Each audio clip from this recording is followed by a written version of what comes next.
ગુજરાતના તબીબી શિક્ષકોના પડતર પ્રશ્નો અંગે સુરત સિવિલ હોસ્પિટલ કમ મેડિકલ કોલેજના તમામ પ્રોફેસરો હડતાલ પર ઉતરી જવા પામ્યા હતા અને જો તાત્કાલિક તેઓની માંગણી ન સ્વીકારાય તો હડતાલ વધુ વેગવંતી બનાવવાની પણ ચીમકી તેમણે ઉચ્ચારી છે।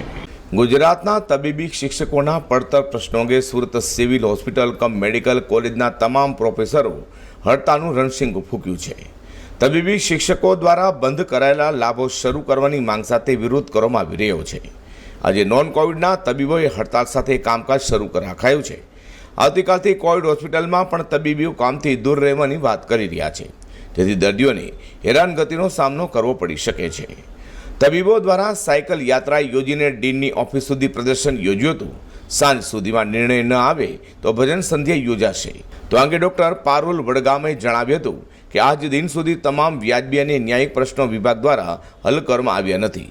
કોવિડ-19 મહામારીમાં નિરંતર સેવા બજાવ્યા છતાં તબીબી શિક્ષકોના પ્રશ્નો અંગે ચર્ચા પણ કરવામાં આવતી નથી। આરોગ્ય વિભાગના અન્ય ઘટકો હડતાલ પાડી પોતાની માંગણીઓ મંજૂર કરવામાં સફળ થયા છે, તે તબીબી શિક્ષકોના નમ્ર કાર્યદક્ષ સ્વભાવ અને સરકાર પર ભરોસો રાખ્યા છતાં કોઈ પણ કાર્યવાહી કરવામાં આવેલ નથી, જેના કારણે તબીબી શિક્ષકોમાં ભારે રોષ ફેલાયો છે। પરિણામે ગુજરાતના તમામ કોરોના સામે લડનારા તબીબી શિક્ષકો આખરે વિરોધ પ્રદર્શન કરી હડતાલ પર ઉતરવા મજબૂર બન્યા છે। હું doctor Parul Vadgama government medical teacher એસોસિએશનનો સેક્રેટરી છું અને ખાસ કરીને મારે એક જે વાત કરવી છે કે સમગ્ર ગુજરાતમાં જે આપણે માંગણી એક કરી હતી government medical teacher association Gujarat દ્વારા 7 દિવસ પહેલાં આપણે સરકારશ્રીને એક પત્ર આપેલો હતો, જેમાં આપણી 15 જેટલી માંગણીઓ હતી, જે ઘણી એમાંથી 7 થી 8 વર્ષ જૂની માંગણીઓ છે અને જે અમને લાગે છે કે અમને મળવી જોઈએ। જે રીતે 1.5 વર્ષથી ગવર્મેન્ટ મેડિકલ ટીચર્સ અને ડૉક્ટર્સ રાત દિવસ કોવિડ પેશન્ટ સાથે અને મેક્સિમમ કોવિડ પેશન્ટને હેન્ડલ કરી રહ્યા છે, તો અમારે સરકારશ્રીને વિનંતી છે કે આ બધી માંગણીઓ બેઝિક માંગણીઓ જે છે અમારી એ 7-8 વર્ષ જૂની છે, તો એને પ્લીઝ ફૂલફિલ કરે। સરકારશ્રી એના વિશે મંત્રણા બી કરી છે, એ લોકો બધા ફ્રન્ટ્સ પર મિટિંગ બી બોલાવી રહ્યા છે, પણ આજ દિન સુધી અમારી હાથમાં કોઈ બ્લેક એન્ડ વ્હાઇટમાં કોઈ વસ્તુ આવી નથી કે 15 માંગણીઓમાંથી તમારી કેટલી માંગણીઓ સંતોષાશે। એટલે આજે બી અમારી સેન્ટ્રલ કાઉન્સિલની મિટિંગ સરકારશ્રી સાથે છે, પણ અમારી સેન્ટ્રલ કાઉન્સિલના નિર્ણય મુજબ દરેક મેડિકલ કોલેજે આજે નોન કોવિડ વર્કમાંથી અળગા રહેવાનું છે, એટલે અમારા ડૉક્ટર્સ નોન કોવિડ વર્ક કામગીરીમાંથી અળગા રહ્યા છે અને કોવિડ કામગીરી ચાલુ છે તથા ઇમરજન્સી સર્વિસીસ ચાલુ છે।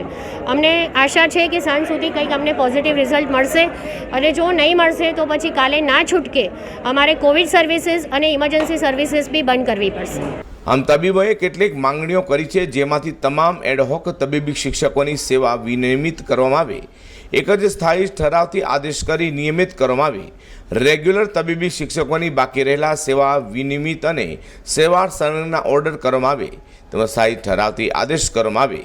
2017થી 7મા પગાર પંચ મુજબ નવા એનપી અને પર્સનલ પે મંજૂર કરવામાં આવે અને પગારની મહત્તમ મર્યાદા 2017ના ઠરાવ મુજબ ₹2,37,500 કરવામાં આવે। CAS અને ટીકુ માટે એલિજિબલ તબીબી શિક્ષકોને CAS અને ટીફુના આદેશો તુરંત કરવામાં આવે। તબીબી વિક્ષણમાં બાકી રહેલા માત્ર એડહોક ટ્યુટરને 7મા પગાર મુજબનો પગાર 1/1/2016થી મંજૂર કરવામાં આવે વગેરે તેમણે જણાવ્યું હતું। અઝર કુરેશી સાથે પ્રકાશવાળા G10 ન્યૂઝ।